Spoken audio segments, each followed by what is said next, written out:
Happy சாபத் எல்லாத்துக்கும். எல்லாத்துக்கும் ஓய்வு நாள் நல்வாழ்த்துக்கள். இந்த வாரம் வந்துட்டு ஆரோக்கிய செய்தியில வந்துட்டு நான் எடுத்துக்கொண்ட தலைப்பு என்னன்னா, நம்ம எடுத்துக்கிற மருந்துகள், அது வந்துட்டு நம்மளுடைய வாய் பகுதியில என்னென்ன சைட் எஃபெக்ட்ஸ்னா, அதோடைய எதிர்வினைகள் என்னென்னவா இருக்கு அப்படிங்கிறத நான் வந்து எடுத்திருக்கேன்.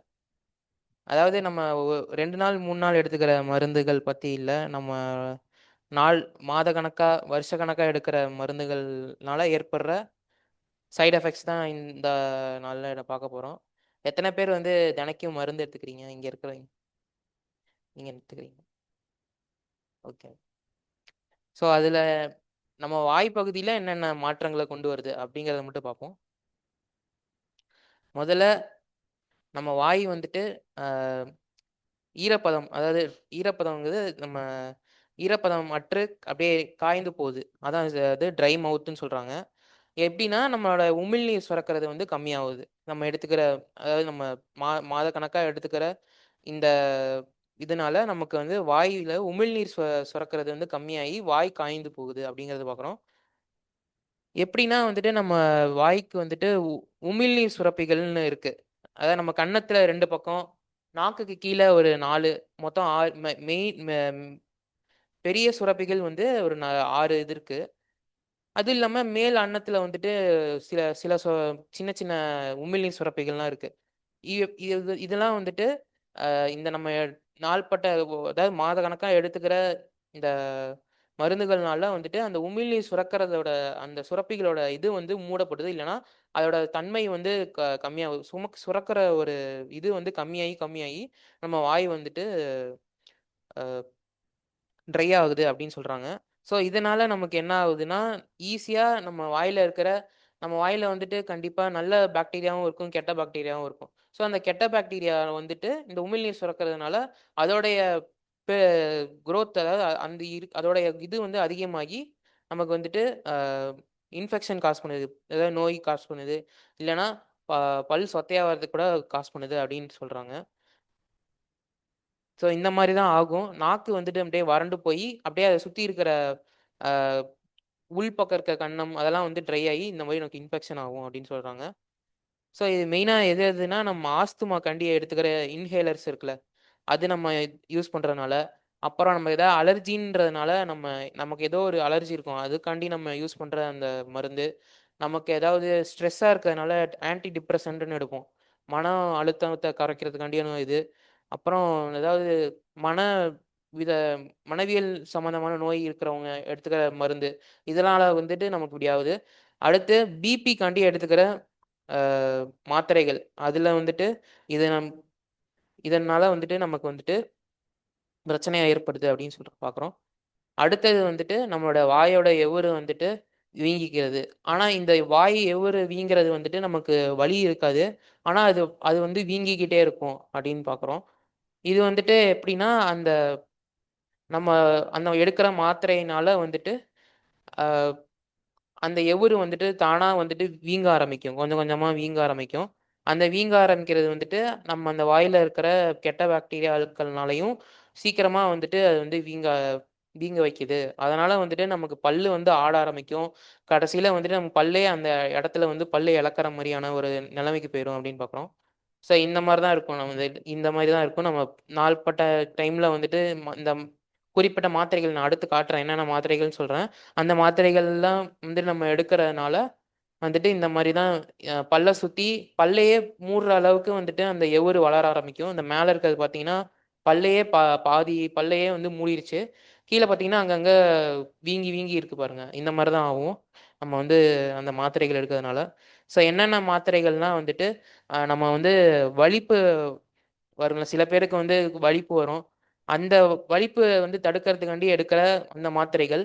அப்புறம் வந்துட்டு நமக்கு ஏதாவது உறுப்பு அறுவை சிகிச்சை பண்ணியிருக்காங்கன்னா, அந்த இத வந்துட்டு அந்த உறுப்ப வந்துட்டு நம்ம உடம்ப எடுத்துக்காம இருக்கிறதுக்கு, அது வந்து நம்மளுடைய நோய் எதிர்ப்பு சக்தி வந்து அத அத வந்து சப்ரஸ் பண்ணும். அத வந்துட்டு நம்ம நோய் எதிர்ப்பு சக்திய வந்துட்டு கம்மி பண்றதுக்காண்டி ஒரு மருந்து எடுத்துக்கிறோம். அதுதான் சைக்ளோஸ்போரின். அந்த மருந்துனாலயும் வரும். அடுத்து இந்த பிபிக்காண்டி எடுத்துக்கிற மருந்துகளும் வந்து இந்த மாரி காஸ் பண்ணுது. இது வந்து மெயினா வந்துட்டு யாருக்கு வந்து அதிகமான இதுல வருதுன்னா, ஆண்களுக்கு தான் வந்து இது அதிகமான இதுல வருது அப்படின்றாங்க. ஸோ இது வந்து இந்த இடத்துல வந்துட்டு நான் வந்து நேரா இந்த இத பார்த்தேன். எங்க கிளினிக்கு வந்து ஒரு பேஷண்ட் வந்திருந்தாங்க. வாயெல்லாம் கொஞ்சம் வீங்கி இருந்துச்சு. அப்படி என்னன்னு பார்த்தோம்னா, அவங்க வந்துட்டு இந்த ஜிஹெச்ல தர அந்த பிபி மாத்திரை. அங்க குடுக்குற மாத்திரைய வந்து அவங்க எடுத்துட்டு இருந்திருக்காங்க. அதனால வந்துட்டு அவங்க எவுருலாம் வீங்கி போயிருந்துச்சு. வீங்கி வீங்கி போய் இருந்துச்சு. அதுவும் இல்லாம பல்லுலாம் நல்லா ஆட ஆரம்பிச்சுருச்சு. அப்ப வேற வழி இல்லாம நாங்க என்ன பண்ணிட்டோம், அந்த ஆடுற பல்லெல்லாம் எடுத்துட்டு, அந்த எவுர வந்து அறுத்து எடுத்துட்டோம். அப்புறமேட்டுக்கு நாங்க அவங்ககிட்ட சொன்னோம், இந்த மாரி நீங்க வந்துட்டு உங்க மாத்திரை சீட்ட அவங்க எடுத்துட்டு வந்திருந்தாங்க. நாங்க இந்த இதுல போட்டிருக்க இந்த பிபி மாத்திரைகள்ல கொஞ்சம் இதுல இருந்துச்சு. இந்த இதுல இருக்கிறதுல அவரு ஒரு மாத்திரை போட்டுட்டு இருந்தாரு. சொன்னேன், "எங்க வாங்குறீங்க?" அப்படின்னு கேட்டதுக்கு, இந்த மாரி ஜிஹெச்ல குடுக்குறாங்கன்னாங்க. நீங்க வந்துட்டு இந்த மாரி எனக்கு பிரச்சனை இருக்குன்னு சொல்லி, நீங்க வெளிய வேற யாராவது டாக்டர்ட்ட காட்டி, நீங்க அதுக்கு தகுந்த மாரியான மாத்திரைய மாத்திக்கோங்க. உங்க பிபி மாத்திரைய மாத்திக்கோங்க அப்படின்னு சொன்னோம். அடுத்து நம்ம அதாவது நம்ம வாயில எவரு பார்த்துட்டோம். அடுத்து இந்த வாய் நம்ம உதடோட உள்பகுதி, அப்புறம் அ உள்பக்க கன்னம். இதெல்லாம் வந்துட்டு அப்படியே செவந்து போயிரும். செவந்து போய் அப்படியே வீங்க ஆரம்பிச்சுரும். இது பேர் வந்து மியூகோசிட்டிஸ்ன்னு சொல்லுவாங்க. இது வந்து எப்புட்ன்னா, வாய் பகுதியிலிருந்து நம்மளுடைய டைஜஸ்டிவ் ட்ராக்ட் அதாவது நம்ம உணவு குழாய் வரைக்கும் இதோட பாதிப்பு வந்து ஏற்படும். எது எது மாரியான மருந்துகள் எடுத்துக்கிறதுனால தான் இந்த கேன்சருக்காண்டி கீமோதெரபி பண்றாங்கல்ல, அவங்களுக்கு வந்து இந்த மாரியான பிரச்சனைகள் வரும் அப்படின்னு வந்து பார்க்குறோம். இது வந்துட்டு எப்படின்னா, இது வந்துட்டு அ அந்த வாயோட உள்கன்னம், அப்புறம் உதடு இந்த மாரி இடத்துல வந்துட்டு முதல்ல அ ரத்தம் வர ஆரம்பிக்கும். அப்புறம் வலி வரும். அதுக்கப்புறம் அல்சரா மாறி இது வந்துட்டு ரொம்ப சாப்பிடுறதுக்கே ரொம்ப கஷ்டப்படுற அளவுக்கு வந்து அவங்களுக்கு வந்து ஒரு தொந்தரவு தரும் அப்படின்னு வந்து பார்க்குறோம். ஸோ இப்படிதான் இருக்கும். அதாவது இந்த கீமோதெரபி எடுக்கிறவங்களோட வாய் வந்துட்டு இப்படிதான் அப்படியே இந்த அந்த உதடு பார்த்தீங்களா எப்படி செவந்து போயிருக்குன்னு, இந்த மாரி தான் இருக்கும். அடுத்து வாயில வந்து அல்சர். அதாவது நம்ம அல்சருக்காண்டி வந்து மாத்திரை எடுப்போம். ஆனா மாத்திரையினால அல்சர் வருது அப்படிங்கிறத இப்ப பார்க்கலாம்.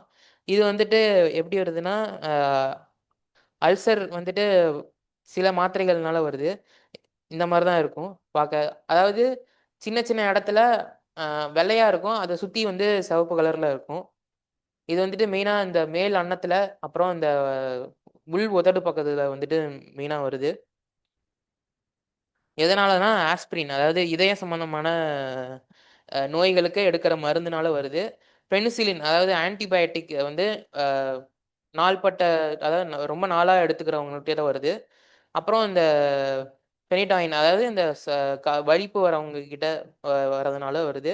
இந்த ருமத்தாய்டு ஆர்த்தைட்டிஸ் அதாவது மூட்டு பக்கவாதம் இருக்கிறவங்க வந்துட்டு இந்த அ கோல்டு சில பேர் யூஸ் பண்ணுவாங்க. தங்கத்த வந்து யூஸ் பண்ணுவாங்க. அதுல அது யூஸ் பண்றதுனால வந்துட்டு இந்த மாரி பிரச்சனைகள் அல்சர் வருது அப்படின்னு பார்க்குறோம்.